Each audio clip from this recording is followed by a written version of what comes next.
Olá, boa tarde, bem-vindos à nossa meditação de domingo. Hoje é dia 31 de outubro, último dia do mês, e também hoje festejamos os 504 anos da Reforma Protestante. E nesse dia nós compartilhamos sobre a importância de permanecermos firmes na graça de Deus. E eu gostaria de ler e meditar com vocês em Hebreus capítulo 10, verso 19 a 31.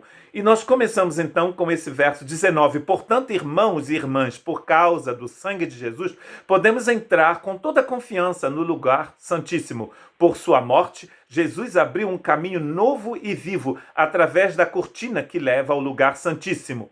E uma vez que temos um sumo sacerdote que governa sobre a casa de Deus, três pontos. Então, o que você vai fazer sabendo que Deus já inaugurou por você, pelo meio do seu sacrifício, uma estrada nova, uma rota viva, como ele diz aqui. Podemos entrar com confiança porque ele abriu um caminho novo e um caminho vivo até o lugar santíssimo. Você pode entrar e permanecer na presença de Deus. O grande desafio para esses irmãos de origem hebraica é que eles estavam voltando à religião judaica. A religião do Antigo Testamento, uma vez que se cumpriu em Cristo Jesus, ela não tem valor nenhum sacrifício. Ninguém precisa fazer mais sacrifício. Porque Cristo morreu e ressuscitou. O sacrifício perfeito foi feito e do alto de sua cruz ele diz: tudo está consumado. Como a gente diz em inglês, it is finished. C'est fini em francês. Acabou. Não é preciso ninguém precisa fazer coisa alguma. Tudo que você precisa é entender que Deus abriu um caminho vivo para você. E se você está em Cristo, você está em Cristo. Não precisa olhar para trás. Não precisa praticar as obras mortas que você praticava antes. E olha o que ele está dizendo. Três importantes que eu gostaria de ver com vocês. A primeira está no verso 22. Entremos com coração sincero e plena confiança, pois nossa consciência culpada foi purificada e nosso corpo lavado com água pura. Essa é a primeira coisa que você tem que fazer. Uma vez que você entendeu a graça de Deus, então entre de todo o seu coração, de toda a sua alma, de toda a sua vida. E ele vai dizer, então, no capítulo 9, o verso 14 dessa mesma carta, ele diz: imagine como o sangue de Cristo purificará nossa consciência das obras mortas, para que adoremos o Deus vivo, pois pelo poder do Espírito Eterno, Cristo ofereceu a si mesmo a Deus como sacrifício perfeito. Deus purifica a sua consciência de obras que são mortas. Essas obras são mortas e você não precisa mais dessas obras, porque elas não vão fazer nada de bom para você. É interessante que esse texto de Hebreus capítulo 10 termina da seguinte forma: que coisa terrível é cair na mão do Deus vivo. Ninguém deveria querer cair na mão do Deus vivo. Esse texto, minha gente, não é um texto escrito a pagãos, a pessoas que estão nas trevas e perdidas, incircuncisas. Não, é escrita para um povo de Deus. Como que o povo de Deus estava se afastando de Deus e correndo risco de cair na mão do Deus vivo. Verso 29 nos explica isso. Imagine quão maior será o castigo para quem insultou o Filho de Deus, tratou como comum e profano o sangue da aliança e que sacrificou e menosprezou o Espírito Santo que concede a graça. Ou, em outras palavras, estão cuspindo na graça de Deus. Deus te oferece uma salvação maravilhosa e poderosa e você vai procurar pelos seus próprios meios, na sua religião, nesse ismo, naquele ismo. Procurar o quê, minha gente? Só existe salvação em Jesus. Então, qual é a solução que ele nos dá aqui? Que você deve, verso 22, entrar com o coração sincero. Entrar e nunca mais sair. Se aproximar, é o que ele diz na minha versão, se aproximar do trono da graça de Deus e não querer sair daí. A segunda coisa ele vai dizer então no verso 23.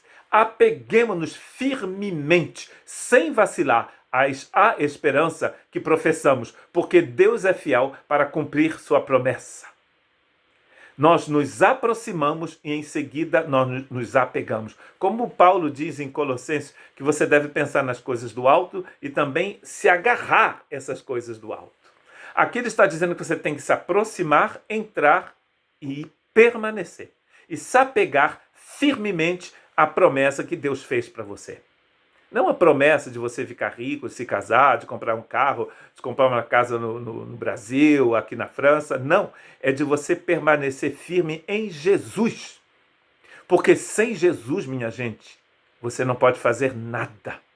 Você é pobre, cego e nu, como diz Jesus à igreja de Laodiceia. Porque a igreja de Laodiceia pensava que ela não precisava de nada nem de ninguém. Nem precisava de Deus. Aliás, Jesus estava do lado de fora batendo a porta, querendo entrar.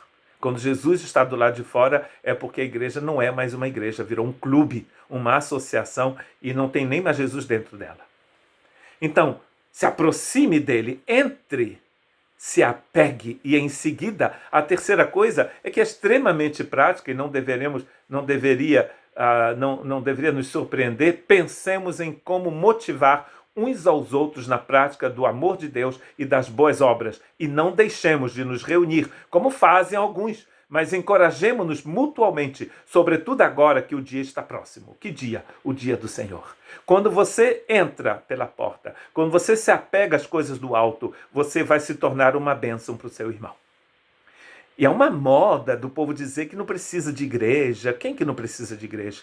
Os dois personagens principais da Bíblia é Deus e o seu povo, Jesus e a igreja. Já leu Apocalipse? O personagem principal de Apocalipse é o Cordeiro. E depois do Cordeiro vem a esposa do Cordeiro. A igreja é extremamente importante. Paulo diz em Atos capítulo 20, verso 28, que Deus deu o seu sangue pelo seu povo. Coisa linda e maravilhosa. Deus se fez homem para poder derramar o seu sangue pela sua igreja. Não menospreze, não despreze o povo de Deus. Lá no céu, você vai passar uma eternidade com a família de Deus. Se você não ama a família de Deus aqui, como você vai querer viver no céu? Se você não ama Jesus, é claro, lá certamente você não vai para o céu. Mas quando você ama Jesus, você ama o povo de Deus. É o que ele diz aqui. Não deixemos de nos reunir. Que seja numa casa, que seja numa floresta, que seja à beira-mar, que seja num templo maravilhoso e suntuoso, que seja numa antiga academia de ginástica para mulher, como é o nosso caso. Já nos reunimos em templo de igreja reformada, em local de igreja católica, nos reunimos na praia quando não chove, nos reunimos nos parques. Não é importante o local. O importante é que você tem que se reunir com o povo de Deus. Não deixe de se reunir. E olha que no final ele diz, terrível coisa é cair na mão do Deus vivo. Cuidado, meu irmão. Cuidado, varão. Como dizem aí no Brasil. Cuidado, varoa. Cuidado, varão. Não deixe de se reunir. Se a sua prioridade não é Jesus, a sua prioridade será também a igreja de Cristo Jesus. Se você não ama a igreja, é possivelmente porque você não ama Jesus. Que Deus tenha misericórdia de nós.